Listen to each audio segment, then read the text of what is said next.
मराठी रंगभूमीवर सध्या नवनवीन प्रयोगांची लाट आलेली असताना चोखंदळ प्रेक्षकांसाठी एक ताजी बातमी आहे।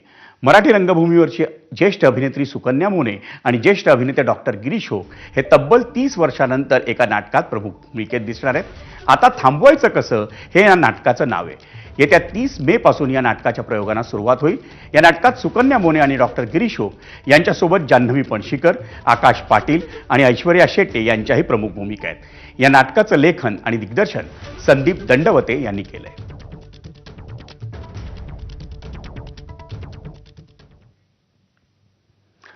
अखिल भारतीय मराठी नाट्य परिषदेच्या वतीनं पुरस्कारांची काल घोषणा करण्यात आली।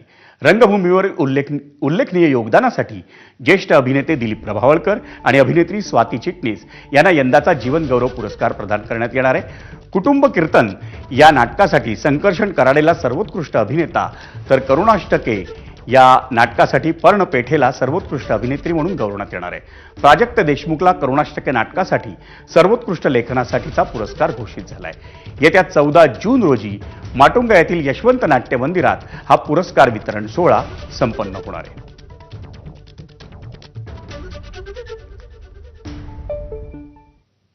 आणि या बातमीनंतर मुंबई ईस्ट वेस्टमध्ये घेऊयात आणखी एक ब्रेक, पण तुम्ही पाहत राहा एबीपी माझा।